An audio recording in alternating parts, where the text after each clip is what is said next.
Are you fond of the wildlife? A zoo. Yes, as I say this word, you'll suddenly remember your yesteryears and the time when you visited a zoo with your class, with your family. Maybe it was a trip, it was a picnic, it was an educational tour. If it were not a zoo, so many species would have become extinct. Actually, zoo is a place of the innocent prisoners. So, with a wonderful reminder of your past days exploring the wildlife and your fondant years when you loved the giraffe, the monkey, the Royal Bengal tiger, and so many more, let us shift the focus to the topic of the day. It's the various chemical reactions of the biotransformation of drugs.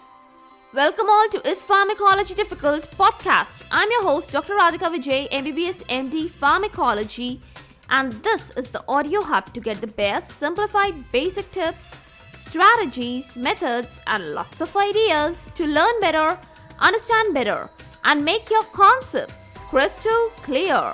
If you really find and if there's a question hovering in your minds, is pharmacology difficult?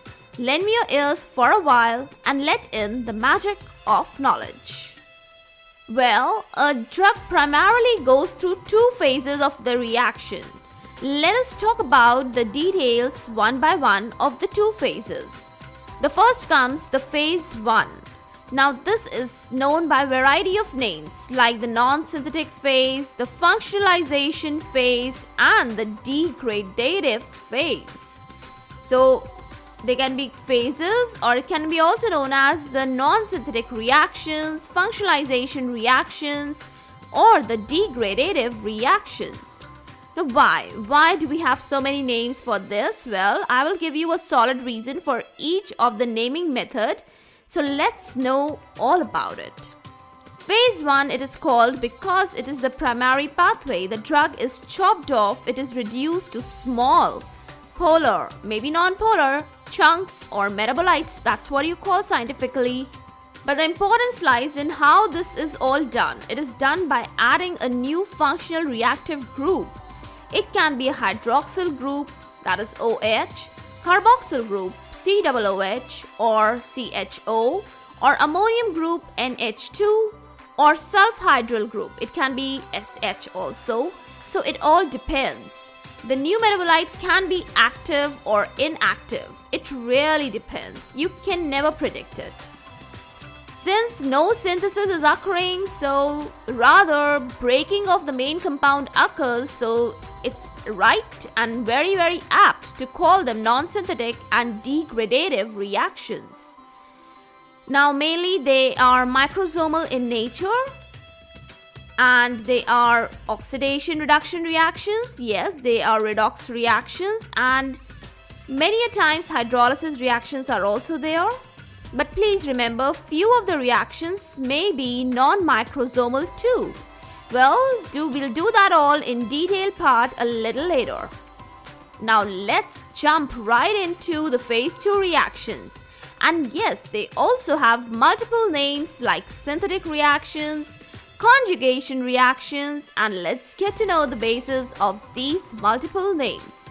The first point to be noted is that the drug is attached to an endogenous substance. It can be a metabolite. The endogenous substance can be glucuronic acid, sulfuric acid, acetic acid, or amino acid. Now the metabolite that we obtain, it is mostly, please pay attention to the word I'm saying, most of the times. I'm not saying always. So that means there are exceptions. So most of the times it is inactive. Just take this point in consideration. And you know what? Exceptions always become questions. So let us dig them out first. Morphine has a glucuronide conjugate. Minoxidil also has a sulfate conjugate, and guess what? They are active. So you cannot always say that curiosity kills the cat. Actually, this time the cat got brightened up its hat, right? Okay. Now, other things to know here, they are microsomal, mitochondrial, cytoplasmic enzymes. They all catalyze these group of reactions most of the times. And the metabolite I told you is mostly inactive. It is polar, it is water soluble. Now comes the golden time. Understand nicely the phase 1 and the shift, etc. If the metabolite from phase 1 is sufficiently polar, the kidneys can excrete it sufficiently. But that's not the case all the times. That's not what happens. Many phase 1 metabolites are still too lipophilic to be excreted. When the drug already possesses a functional group, it is eligible for the conjugation. It easily and readily enters the phase 2. No phase 1 metabolism is required in this particular case. Did you get this? This is very important, okay? While other drugs, they actually gain a reactive functional group through the undergone process of the phase 1 metabolism, and that is the shift. You ought to really understand this. Let me give you a sort of a diagram for this particular whole explanation. Now, before I give you the flow chart or the audio diagram, let me tell you one more thing. There are exceptions. One of the exceptions is morphine 6-glucuronide, which is more potent than the morphine. I told you that metabolites form, they are less potent, but this one is an exception. Morphine 6-glucuronide is actually quite more potent. And then it is easily excreted out by the kidney or bile.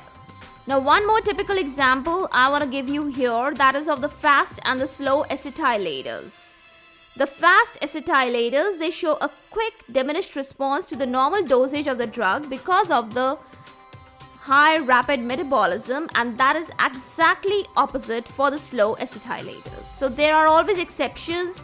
Conditions change, genetic metabolism, genetic atmosphere changes, and that all affects the drug final response. Did you get this? So you cannot predict actually. You have to observe, you have to be monitoring all the time, and you have to be in consideration of all the factors that affect these things. Got it? Now I'm going to give you the flow chart. The flow chart starts from the lipophilic drug. The arrow heads to the phase 1 reaction. Now the reactions, they can be redox, that is oxidation, reduction, hydrolysis, etc. All are polar reactions. And the drug obtained as a result of the phase 1, it may be activated, it may be unchanged, and most of the times it is inactivated. Okay? Now then the arrow heads to the phase 2. What finally leads to the formation of a conjugate product. It is mostly inactive and water soluble. Now what you have to really understand in mind is one of the arrows you can draw directly from the lipophilic drug to the phase 2. Yes, that is what you have to understand.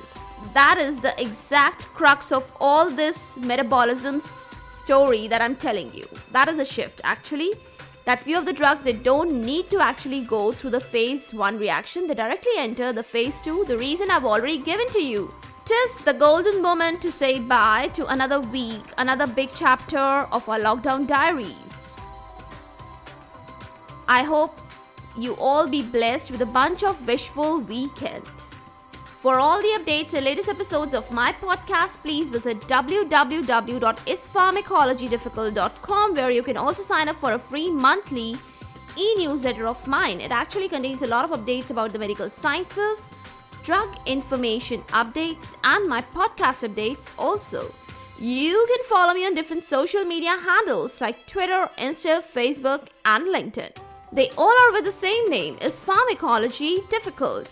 If you are listening for the first time, do follow me whatever platform you are consuming this episode. Yes, don't even forget to subscribe also.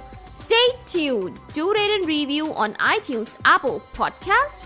Stay safe, stay happy, stay enlightened. Thank you.